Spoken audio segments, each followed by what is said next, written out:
주님, 아침을 깨워 우리에게 안겨주신 주님께 감사드립니다.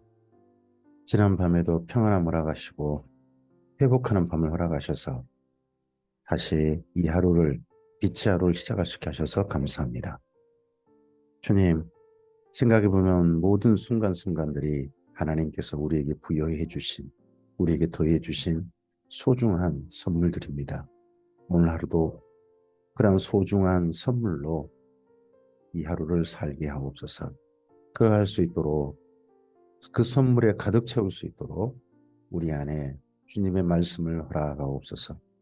주의 말씀이 가슴에 흐르게 하시고 저의 삶 속에 가득히 녹아들게 해주시고 혈액이 되어 따뜻하게 흐르게 해 주시옵소서.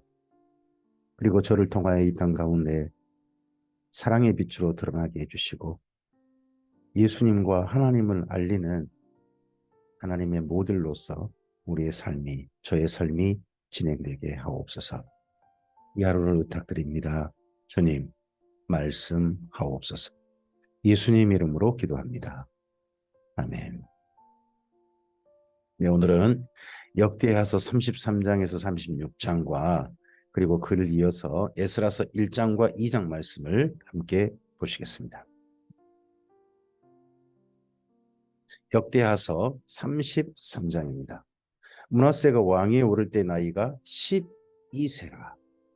예루살렘에서 55년 동안 다스리며 여호와 보시기에 악을 행하여 여호와께서 이스라엘 자손 앞에서 쫓아내신 이방 사람들의 가증한 일을 본받아 그의 아버지 히스기야가 헐어버린 산당을 다시 세우며 바알들을 위하여 제단을 쌓으며 아세라 목상을 만들며 하늘의 모든 이롤 성신을 경배하여 섬기며 여호와께서 전에 이르시기를 내가 내 이름을 예루살렘에 영원히 두리라 하신 여호와의 전에 제단들을 쌓고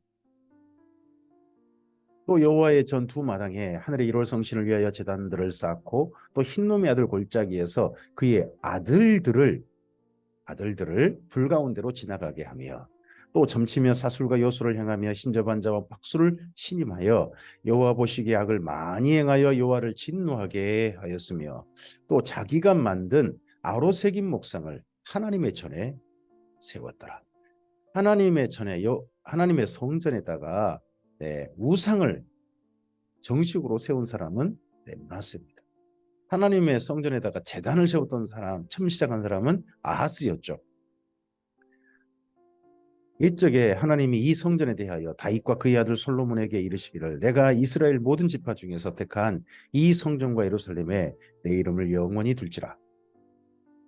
또 만일 이스라엘 사람이 내가 명령한 일들 곧 모세를 통하여 전한 모든 율법과 율례와 규례를 지켜 행하면 내가 그들의 발로 다시는 그들의 조상들에게 정하여 준 땅에서 옮기지 않게 하리라 하셨으나 유다와 예루살렘 주민이 므낫세의 꾀임을 받고 악을 행한 것이 여호와께서 이스라엘 자손 앞에서 멸하신 모든 나라보다 더욱 심하였더라. 이래서 지도자가 중요합니다. 지도자가 올바른 길로 바른 신앙으로 인도해 주어야 합니다. 그래야 하는데 지금 여기 유다와 예루살렘 주민들이 므낫세라고 하는 악한 지도자, 악한 왕의 게임을 받아가지고 잘못된 길로 갑니다. 이게 지도자의 무서움입니다. 한 사람이 지옥 가는 게 아니라 여러 사람을 데리고 지옥 가는 사람, 그런 사람이 지도자입니다. 또는 한 사람만 아니라 여러 사람과 함께 주님의 새 예루살렘 성에 이룰 수 있게 하는 사람도 또한 그런 역할을 부여받은 사람도 지도자입니다. 여호와께서 므낫세와 그의 백성에게 이르셨으나 그들이 듣지 아니하므로 여호와께서 아수르 왕의 군대 지휘관들이 와서 치게 하심에 그들이 므낫세를 사로잡고 쇠사슬로 결박하여 바벨론으로 끌고 간지라.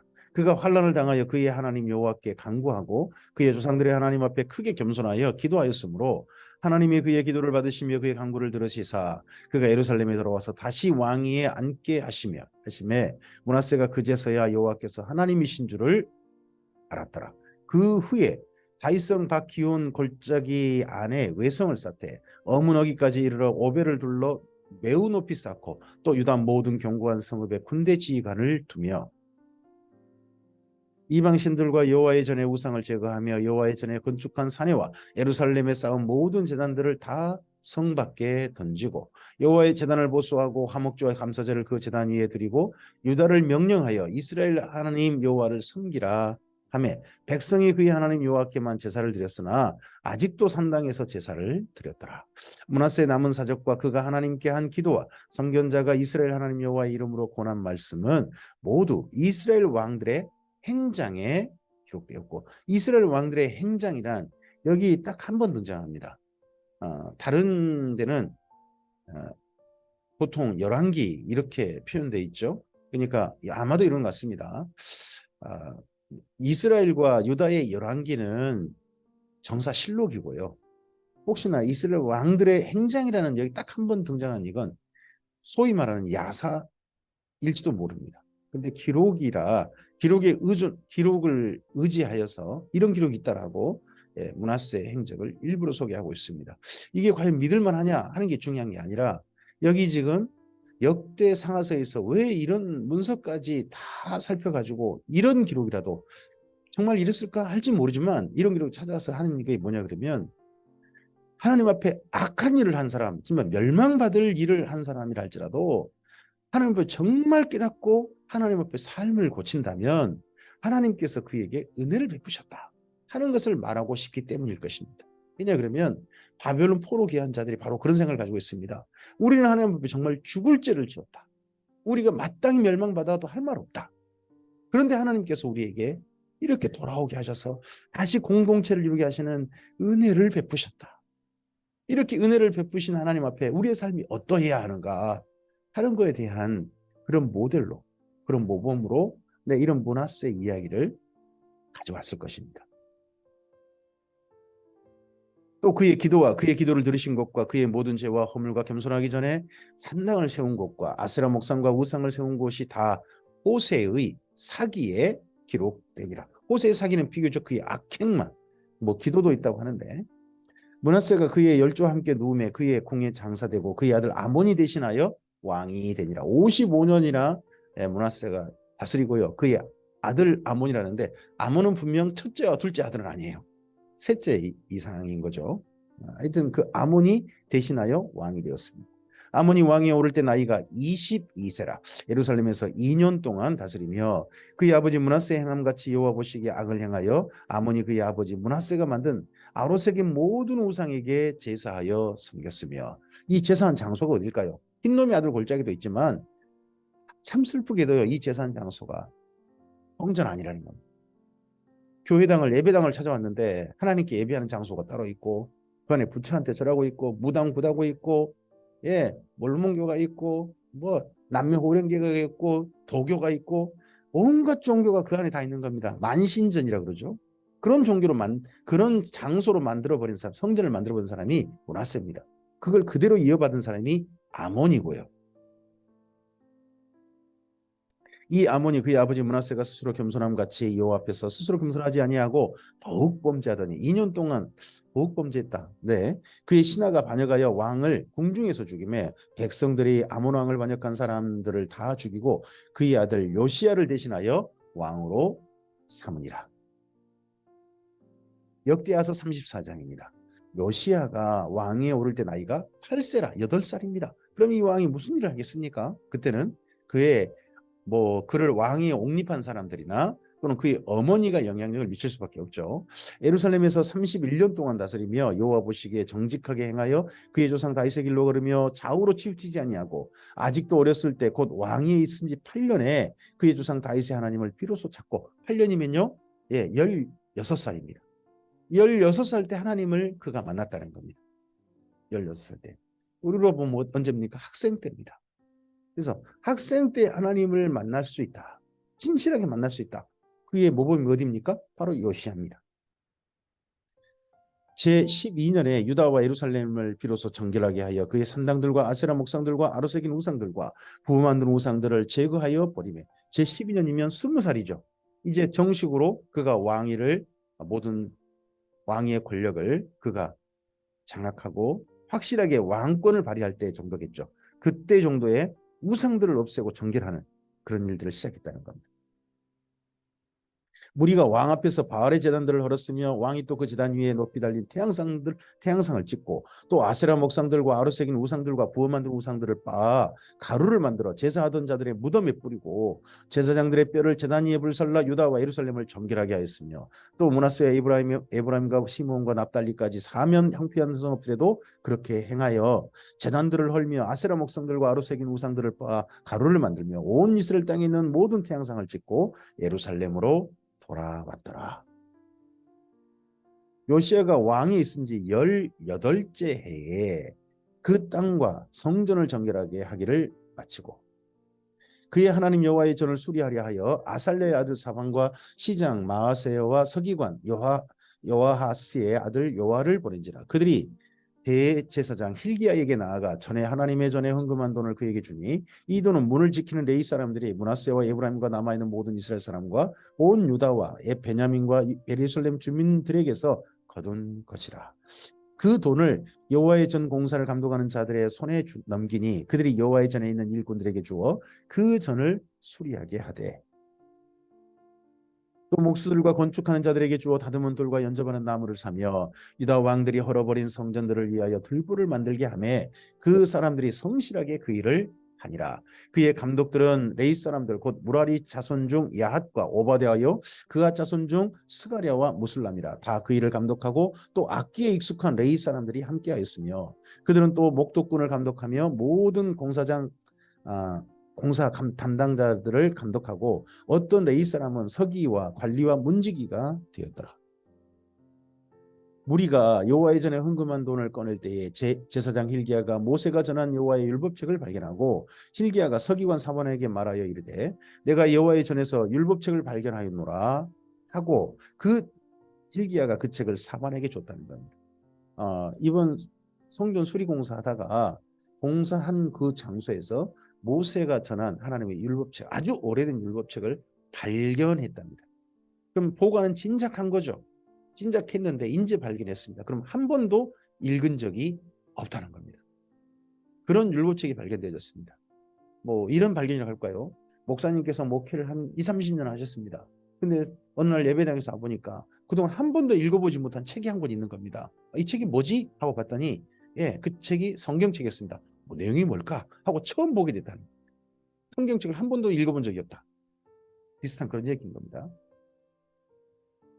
사반이 책을 가지고 왕에게 나아가서 복명하여 이르되 왕께서 종들에게 명령하신 것을 종들이 다 준행하였나이다. 또 여호와의 전에서 발견한 돈을 쏟아서 감독자들과 일꾼들에게 주었나이다 하고 서기관 사반이 또 왕에게 아뢰어 이르되 제사장 힐기야가 내게 책을 주더이다 하고 사반이 왕 앞에서 그것을 읽음에 왕이 율법의 말씀을 듣자 곧 자기 옷을 찢더라. 읽어만 줬는데 요시야 왕이 무슨 내용인지 알아들은 거죠.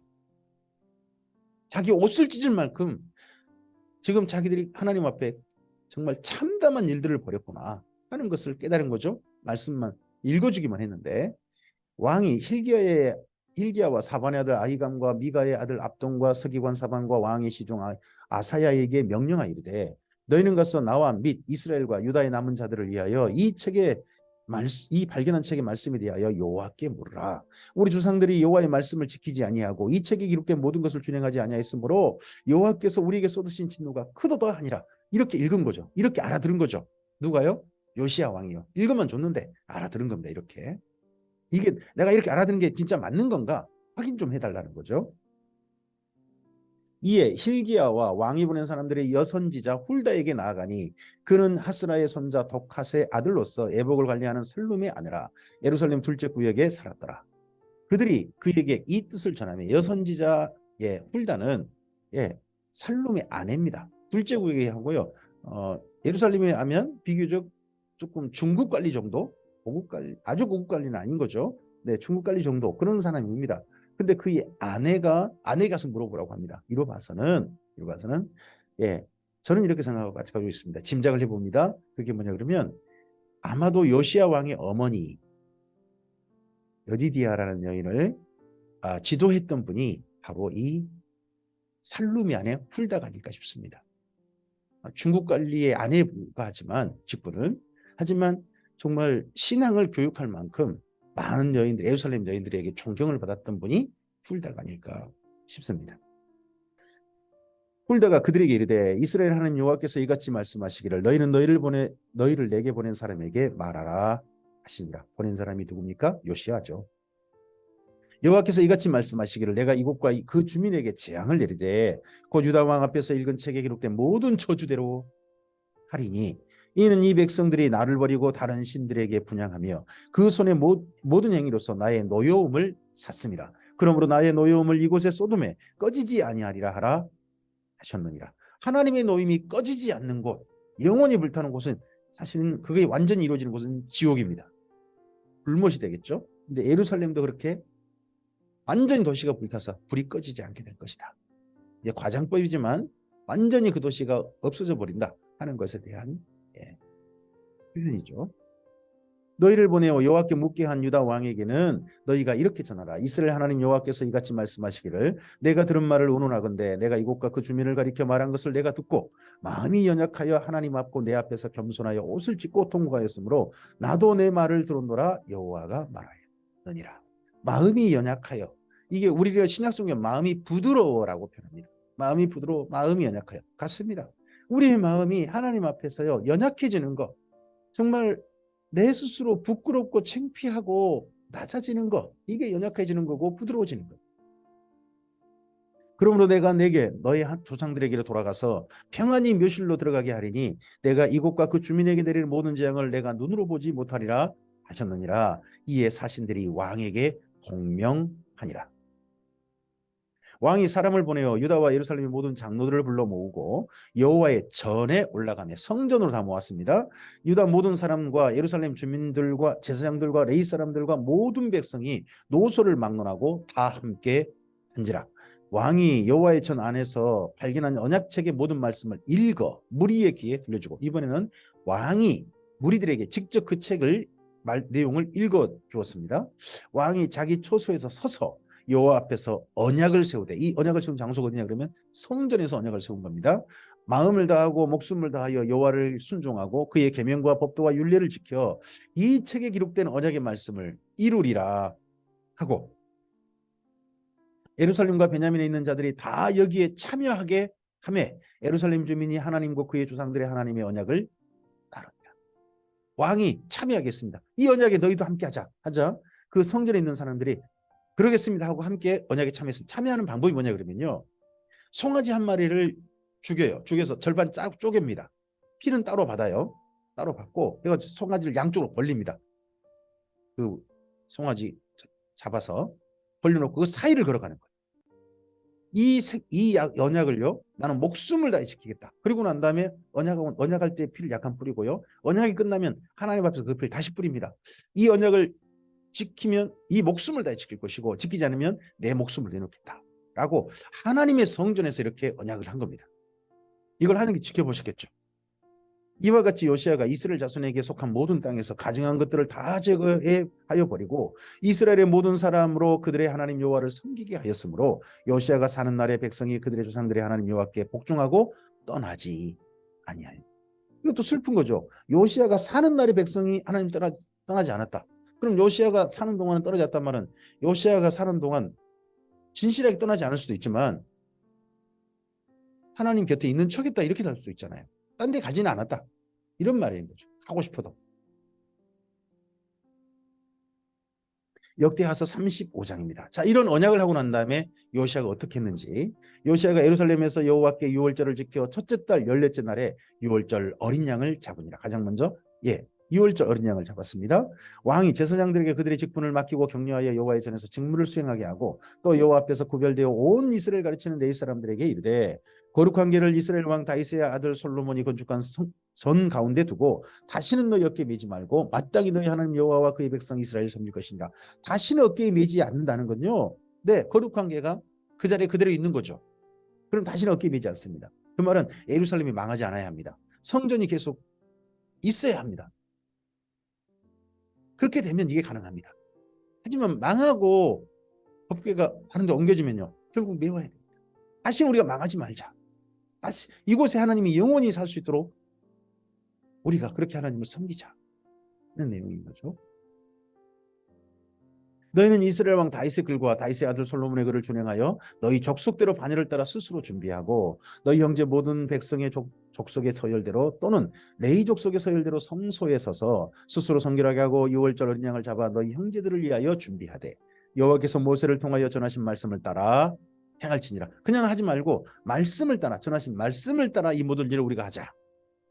요시아가 그 모인 모든 일을 위하여 백성들에게 자기의 소유 양떼 중에서 어린 양과 어린 염소 3만 마리와 숫소 3천 마리를 내어 유월절 제물로 주매 방백들도 즐거이 희생을 드려 백성과 제사장들과 레위 사람들에게 주었고 하나님의 전을 주장하는 자 hil기야와 스가랴와 여히엘은 제사장들에게 양 2,600마리와 숫소 300마리를 유월절 제물로 주었고 또 레위 사람들의 우두머리들 곧 고나냐와 그의 형제 스마야와 느다넬과 또 하사바와 여히엘과 요사밧은 양 5,000마리와 숫소 500마리를 레위 사람들에게 유월절 제물로 주었더라. 이와 같이 섬길 일이 구비되매 왕의 명령을 따라 제사장들은 그들의 초소에 서고 레위 사람들은 그들의 반열대로 서고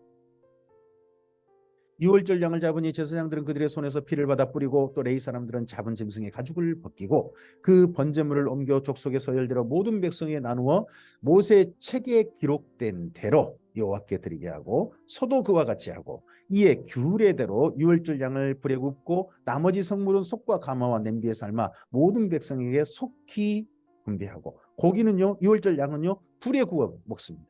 예, 이스라엘 민족이 정식으로 불에 구워 먹는 유일한 날이 유월절입니다. 나머지는 삶아 먹습니다. 보통 이날은 고기를 구워 먹는데 내장까지도 구워 먹는 그런 날이 있습니다. 그 후에 자기와 제사장들을 위하여 준비하니 이는 아론 자손 제사장들이 번제와 기름을 저녁까지 드리므로 레위 사람들이 자기와 아론의 자손 제사장들을 위하여 준비함이더라. 아삽의 자손 노래하는 자들은 다윗과 아삽과 헤만과 왕의 선견자 여두둔이 명령한 대로 자기 처소에 있고 문지기들은 강문에 있고 그 직무에서 떠날 것이 없었으니 이는 그의 형제 레위 사람들이 그들을 위하여 준비하였음이더라. 이와 같이 당일에 여호와를 섬길 일이 다 준비되매 요시야 왕의 명령대로 유월절을 지키며 번제를 여호와의 제단에 드렸으니 요시야 왕의 명령대로 지키는 건지만 요시야 왕은 어디를 따라 명령했냐 그러면 모세 율법책을 따라 명령한 거죠. 이대로 우리가 하자. 이대로 하자. 그래서 하나님의 말씀대로 모든 유월절이 이루어졌습니다. 그때에 모인 이스라엘 자손이 유월절을 지키고 이어서 무교절을 7일 동안 지켰으니 선지자 사무엘 이후로 이스라엘 가운데서 유월절을 이같이 지키지 못하였고 이스라엘 모든 왕들도 요시아가 제사장들과 레위 사람들과 모인 온 유다와 이스라엘 무리와 예루살렘 주민과 함께 지킨 것처럼은 유월절을 지키지 못하였더라. 요시아가 왕이 있은 지 18째 해에 이 유월절을 지켰더라. 18째 해. 그때 율법책을 발견하고 처음 한 일이 이 유월절을 지켰다는 겁니다. 이 모든 일 후, 유월절 이후 곧 요시아가 성전을 정돈하기를 마친 후에 애굽왕 누고가 유브라데 강가에 갈그미스를 치러 올라왔으므로 요시아가 나가서 방비하였더니 이때가 요시아 왕 18째가 아니고 31년째. 순식간에 31년 뒤로 사건으로 올라갑니다. 누구가 요시야 왕에게 사신을 보내어 이르되 유다 왕이여 내가 그대와 무슨 관계가 있느냐 내가 오늘 그대를 치려하는 것이 아니요 나와 더불어 싸우는 족속을 치려는 것이라. 하나님이 나에게 명령하사 속히 하라 하셨은즉 하나님이 나와 함께 계시니 그대는 하나님을 거스리지 말라. 그들을 멸하실까 하노라. 하나 요시야가 몸을 돌이켜 떠나기를 싫어하고 오히려 변장하고 그와 싸우고자 하여 하나님 입에서 나온 누구의 말을 듣지 아니하고 무기또 골짜기에 이르러 싸울 때에 활 쏘는 자가 요시야 왕을 쏜지라. 왕이 그의 신하들에게 이르되 내가 중상을 입었으니 나를 도와 나가게 하라.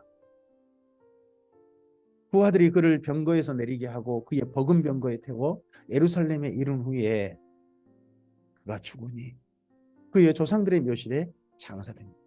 이렇게 안타깝게도 39살, 8살에 왕이 됐잖아요.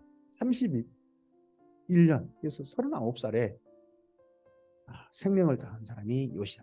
그러니까 좀 더 오래 살았다는 거예요. 모르겠습니다. 그러면 예루살렘과 유다 사람들이 혹시나 요시야 왕에게 좀 더 감동받아서 진실하게 하나님께 좀 돌아왔을까요? 그건 잘 모르겠습니다만은 이렇게 그의 생명이 쓰러졌습니다. 온 유다와 예루살렘 사람들이 요시야를 슬퍼하고 예레미야는 그를 위하여 애가를 지었으며 모든 노래하는 남자들과 여자들은 요시야를 슬피 노래하니 이스라엘의 규례가 되어 오늘날까지 이르렀으며 그 가사는 애가 중에 기록되었더라. 이 예가라는 책이 우리 성경 속에 일부 인용이 됐더라면 에레미야가 지은 예가가 우리 오늘 우리도 어떤 내용으로 주셨는지 알 수 있을 텐데 이 예가라는 책이 성경으로 정식 기록되지 않고 보존되지는 않은 모양입니다. 요시아의 남은 사적과 여호와의 율법에 기록된 대로 행한 모든 선한 일과 그의 처음부터 끝까지의 행적은 이스라엘과 유다 열왕기에 기록되니라. 여기 이스라엘과 유다 열왕기 이게 정식 정사십니다. 정사. 왕들의 정사를 정사실록이 되는 거죠. 역대하서 36장입니다. 그 땅의 백성이 요시아의 아들 여호아하스를 세워 그의 아버지를 대신하여 예루살렘에서 왕으로 삼으니 여호아하스가 왕위에 오를 때 나이가 23세더라. 그가 예루살렘에 다스린 지 석 달에 23세면요. 아버지가 39에 세상을 떠났잖아요. 그러면요. 네. 16, 15살 그때 정도의 자녀를 낳았다는 얘기가 됩니다. 그래서 이스라엘 민족은 13살인가 그때부터 결혼할 수 있다고 합니다. 네. 애굽 왕이 예루살렘에서 그의 왕위를 폐하고 또 그의 나라에 은 100달란트와 금 1달란트를 벌금으로 내게 하며 애굽 왕 누고가 또 그의 형제 엘리야김을 세워 유다와 예루살렘 왕으로 삼고 그의 이름을 고쳐 여호야김이라 하고 그의 형제 여호아스를 애굽으로 잡아갔더라. 살룸이라고 합니다. 여호아스는 그는 3개월 만에 애굽으로 잡혀가 버렸습니다. 여호야김이 왕에 오를 때 나이가 25세라. 예루살렘에서 11년 동안 다스리며 그의 하나님 여호와 보시기에 악을 행하였더라. 여호야김이 여호아하스의 형입니다. 형인데, 도리어 형이 왕이 되지 않고, 여호야김이 왕이 되지 않고 여호아하스가 왕이 되었다. 근데 여호아하스가 나라를 다스려 볼 기회가 없었던 거죠, 제대로. 바벨론 왕 느부갓네살이 올라와서 그를 치고 그를 쇠사슬로 결박하여 바벨론으로 잡아가고 느부갓네살이 또 여호와의 전기구를 바벨론을 가져다가 바벨론에 있는 자기 신당에 두었더라. 여호야김이 남은 사적과 그가 행한 모든 가증한 일들과 그에게 발견된 악행이 이스라엘과 유다 열왕기에 기록되니라. 그의 아들 여호야긴이 대신하여 왕이 되니라. 이게 또 열왕기서하고 기록이 좀 달라요. 물론 느부갓네살이 여호야김 왕 3년에 남유다를 쳐들어온 기록이 있습니다. 그래서 그때 다니엘과 세 친구가 사로잡혀 가거든요. 하지만 여호야김이 바벨론으로 잡혀갔다 하는 기록은 앞서서는 있지 않고 여기가 있습니다. 근데 그가 마치고 여기 기록대로 보면 11년 정도에 잡혀간 건가? 왜냐 그러면 그의 아들 여호야김이 왕이 됐다고 그러잖아요. 네. 여호야긴이 왕에 오를 때 나이가 8세라 예루살렘에서 석 달 열흘 동안 다스리며 여호와 보시기에 악을 행하였다. 또 이 여호야긴도 여고니야라고 불리기도 하고 고니야라고 불리기도 하는데 석 달 다스렸습니다. 그럼 다스린 게 거의 없는 거죠. 그 해에 느부갓네살 왕이 사람을 보내어 여호야긴을 바벨론으로 잡아가고 여호와의 전에 귀한 그릇들도 함께 가져가고 그의 숙부 시드기야를 세워 유다와 예루살렘 왕으로 삼았더라. 이때가 여호야긴이 잡혀간 때가 2차 포로입니다. 2차 포로 때 3개월 만에 잡혀가 버렸습니다. 한 것도 거의 없죠. 시드기야가 왕이 오를 때에 나이가 21세라 예루살렘에서 11년 동안 다스리며 그의 하나님 여호와 보시기에 악을 행하고 선지자 에레미야가 여호와의 말씀으로 일러도 그 앞에서 겸손하지 아니하였으며 에레미야가 자꾸 등장하죠. 여기 역대하서 마지막에 또한 느부갓네살 왕이 그의 하나님을 가리켜 맹세하게 하였으나 그가 왕을 배반하고 목을 곧게 하며 마음을 완악하게 하여 이스라엘 하나님 여호와께로 돌아오지 아니하였고 모든 제사장들의 우두머리들과 백성도 크게 범죄하여 이방 모든 가증한 일을 따라서 여호와께서 예루살렘에 거룩하게 두신 그의 전을 더럽게 하였으며 하나님의 전을 얼마나 시드기야 왕 때 더럽혔는지는요. 에스겔서 8장을 기억하셔야 됩니다. 성전에서 어떤 일이 벌어지고 있었는지 멸망받아 마땅한 일을 이렇게 하고 있었다 했던 내용이 에스겔서 8장에 있었습니다. 그 조상들의 하나님 여호와께서 그의 백성과 그의 거하시는 곳을 아끼사 부지런히 그의 사신들을 그의 백성에게 보내어 이루셨으나 하나님께서 부지런히 주셨다는 거죠. 그의 백성이 하나님의 사신들을 비웃고 그의 말씀을 멸시하며 그의 선지자를 욕하여 여호와의 진노를 그의 백성에게 미치게 하여 회복할 수 없게 하였습니다. 오늘은요 회복할 수 있는 기회입니다. 회복하는 게요 다른 말로 부흥입니다. 우리가 하나님께 우리의 삶을 하나님의 사람답게 회복하는 거 그게 부흥입니다. 그게 은혜입니다. 진노를 사는 게 뭡니까? 회복할 기회가 있는데 회복하지 않는 것. 우리의 삶은 오늘 하나님께로 돌이킬 수 있을 때, 하나님의 사람의 삶으로 오늘 하루를 살 수 있을 때 그러한 삶으로 나아갔으면 좋겠습니다. 그게 회복이고 하나님의 은혜입니다. 하나님이 갈대아 왕의 손에 그들을 다 넘기심에 그가 와서 그들의 성전에서 칼로 청년들을 죽이며 청년 남녀와 노인과 병약한 사람을 긍휼히 여기지 아니하였으며 또 하나님의 전에 대소 그릇과 여호와의 전에 보물과 왕과 방백들의 보물을 다 바벨론으로 가져가고, 이때가 3차 침략입니다. 또 하나님의 전을 불사르며 예루살렘 성벽을 헐며 그들의 모든 궁시를 불사르며 그들의 모든 귀한 그릇들을 부수고, 이때가 5월이었다고 합니다. 4월에 함락되었고 5월에 이렇게 성전과 예루살렘이 완전히 불사름 당했습니다. 꺼지지 않게 하시겠다 하더니 정말 그렇게 되고 말았습니다. 칼에서 살아남은 자를 그가 바벨론으로 사로잡아가며 무리가 거기서 갈대아 왕과 그의 자손의 노예가 되어 바사국이 통치할 때까지 이르니라. 바사국, 페르시아죠. 이에 토지가 황폐하여 땅이 안식년을 누림같이 안식하여 70년을 지냈으니, 이 70년은 1차 포로 때부터입니다. 여호야김 왕 3년 때 다니엘이 잡혀갈 때로부터 70년입니다. 여호와께서 에레미야의 입으로 하신 말씀이 이루어졌더라. 바사의 고레스 왕 원년에 여호와께서 에레미야의 입으로 하신 말씀을 이루시려고 여호와께서 바사의 고레스 왕의 마음을 감동시키심에 에레미야 입을 통해 하신 말씀이 이루어집니다. 고레스에 통하여서 그가 온 나라에 공포도 하고 조소도 내려 이르되, 바사왕 고레스가 이같이 말하노니 하늘의 신 여호와께서 세상 만국을 내게 주셨고 나에게 명령하여 유다 예루살렘에 성전을 건축하라 하셨나니 너희 중에 그의 백성된 자는 다 올라갈지어다. 너희 하나님 여호와께서 함께 하시기를 원하노라 하였더라. 이 고레스 칙령이라는 건데요, 이 고레스 칙령 때에 모든 이스라엘 민족이 다시 본국으로 돌아갈 기회를 얻었습니다. 물론 그 땅에 그대로 살고 있는 사람도 많았습니다. 돌아가는 사람은 약 5만 명 조금 못되게 돌아갔습니다. 1차 때. 근데 그들이 올라가서 바하사왕 고레스의 정식 명령을 따라 할 수 있었던 게 뭐냐? 성전을 짓는 일이었습니다. 왕을 세우는 일은 허용되지 않았습니다. 하지만 성전을 짓게 해주었죠. 이게 바로 에레미야를 통하여 말씀드렸다 그런 거고, 한 가지는 이루어지지 않는 거죠. 메시아가 오실 것이다. 그 메시아를 기다리고 기다린 거죠. 이렇게 돌아간 사람들이. 그게 예수님 때까지 이르렀습니다.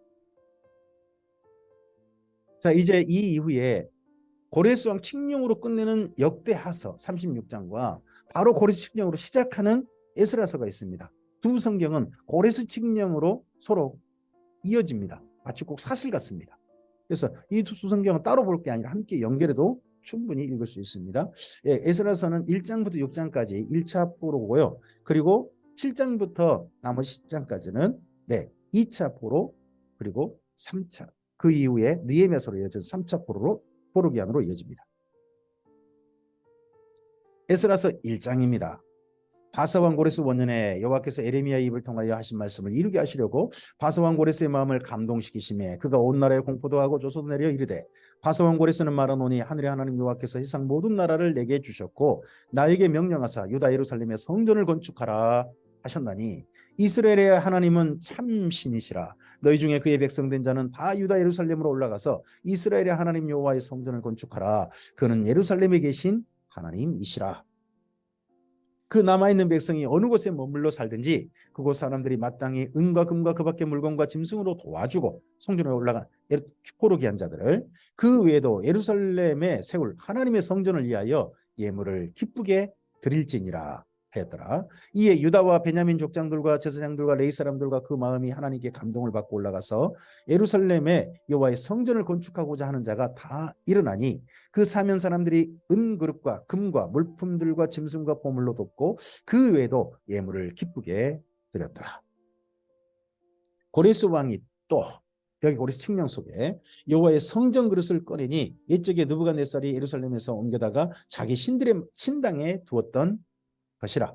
바사왕 고레스가 창고지기 미드르닷에게 명령하여 그 그릇들을 꺼내어 세워서 유다 총독 세스바살에게 넘겨주니 그 수는 금 접시가 30개요 은 접시가 1000개요 칼이 29개요. 예전에 이게 솔로몬 성전에 있던 성물들이었던 거죠. 성물들을 그대로 바벨론 제국이 가지고 있다가 페르시아가 점령해 가지고 그걸 포로 귀한 자들에게 넘겨준 겁니다. 금대접이 30개요. 그보다 못하는 은대접이 410개요. 그 밖에 그릇이 1000개이니 금은 그릇이 모두 5400개라. 사로잡힌 자를 바벨론에서 예루살렘으로 데리고 갈 때에 세스바살이 그 그릇들을 다 가지고 갔더라. 에스라서 2장입니다. 이쪽에 바벨론 왕 느부갓네살에게 사로잡혀 바벨론으로 갔던 자들의 자손 중에서 노임을 받고 예루살렘과 유다 도로 돌아와 각기 자기의 성읍으로 돌아간 자. 이번에는 예루살렘과 유다 도라고 합니다. 도. 이게 이제 페르시아 제국 내의 작은 구분입니다. 127개 도로 나라를 구분해 가지고 제국을 이뤘던 나라가 페르시아거든요. 그러다 보니까 유다는 유다 도입니다. 127개 중에 한 개 도인 거죠.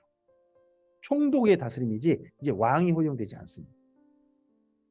그 스룹바벨과 예수아와 느헤미야와 스라야와 르엘라야와 모르드게와 발산과 미스발과 비그에와 르움과 바나 등과 함께 나온 이스라엘 백성의 명수가 이러하니 바루스 자손이 2712명이요 스바다 자손이 372명이요 아라 자손이 775명이요 바한 모압 자손 중 예수아와 요압 자손이 2812명이요 엘람 자손이 1254명이요 삿두 자손이 945명이요 삭게 자손이 760명이요 바니 자손이 642명이요 부베 자손이 623명이요 아스가 자손이 1222명이요 아도니감 자손이 666명이요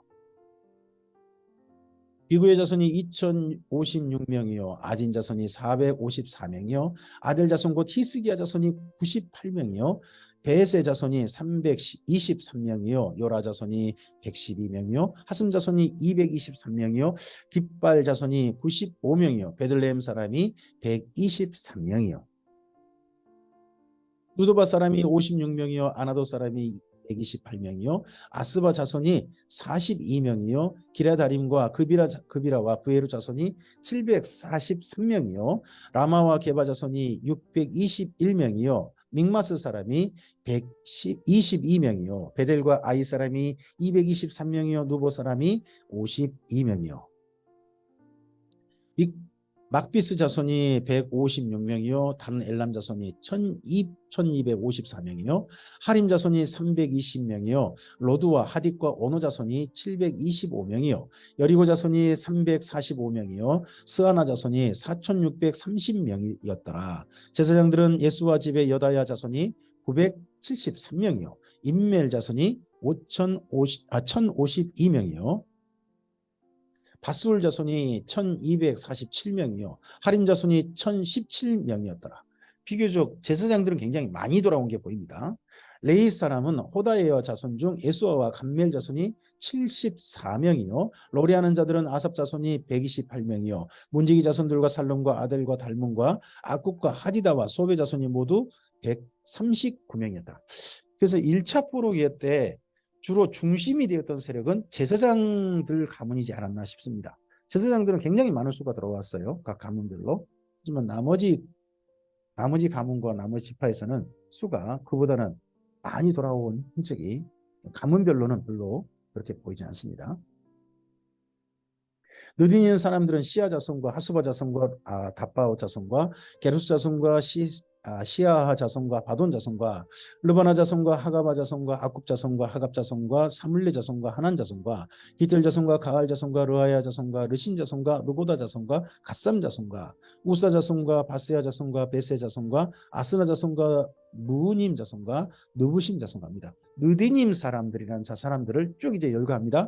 느디님 사람들은 이스라엘 민족이 아닌 이방인이었는데 이스라엘 민족에게 종살이 했던 어떻게 보면 노예로 살았던 그런 이방민들 그런 사람들을 가리킨다라고 많은 사람들 생각을 가지고 있습니다. 박북 자손과 하그바 자손과 하롤 자손과 바슬룻 자손과 무히다 자손과 하르사 자손과 바르고스 자손과 시스라 자손과 데마 자손과 느시야 자손과 하디바 자손이었더라. 솔로몬의 신하의 자손은 소대 자손과 하소벨의 자손과 루프루다 자손과 야알라 자손과 다르곤 자손과 기틀 자손과 스바데 자손과 하딜 자손과 보게렛 하스바임 자손과 아니 자손이니 모두 느디님 사람과 솔로몬 신하의 자손이 392명이었더라. 이들은 이스라엘 민족이 아닌 이방인이었는데 이스라엘 민족과 함께 살았고 또 이스라엘 민족으로 편입되었던 사람들일 가능성도 있습니다. 델멜라와 델하르사와 그룹과 핫단과 인멜에서 올라온 자가 있었으나 그들의 조상의 가문과 선조가 이스라엘에 속하였는지를 밝힐 수 없었더라. 그들은 들라의 자손과 도비아 자손과 누고다 자손이라 모두 652명이요. 제사장 중에는 제사장 중에 또 일부는 정확히 가문을 알 수 없어서 따로 취급한 분들이 이들이 있습니다. 하바야 자손과 하코스 자손과 바르실레 자손이니 바르실레는 길르앗 사람 바르실레의 딸 중에 한 사람을 아내로 삼고 바르실레의 이름을 따른 자라. 이 바르실레가 다윗 왕이 자기 아들 압살롬이 난을 피해 가지고 도망쳤을 때 그를 돌봐줬던 연세 드신 아직 나이 많았던 어른이 있었죠. 네. 그분이 바르실레였는데 그 바르실레 딸이 제사장 사람으로 가문으로 편입이 돼가지고 그 이름을 따른 사람이었다는 거죠. 이 사람들은 계보 중에서 자기 이름을 찾아도 얻지 못하므로 그들을 부정하게 여겨 제사장의 직분을 행하지 못하게 하고 방백이 그들에게 명령하여 우림과 둠밈을 가진 제사장이 일어나기 전에는 지성물을 먹지 말라 하였느니라. 온 회중의 합계가 42,360명. 5만 명은 안 되죠. 42,360명 이상의 전체 수가. 그 외에 남종과 여종이 7,337명이요. 노래하는 남녀가 200명이요. 말이 736명이요. 노새가 245명이요. 45요. 낙타가 435요. 나귀가 6,720이었더라. 어떤 족장들이 예루살렘에 있는 여호와의 성전터에 이르러 하나님의 전을 그곳에 다시 건축하게 하려고 예물을 기쁘게 드리되 힘 잘하는 대로 공사하는 금고에 드리니 금이 6만 1,000 다리기요 은이 5,000만에요.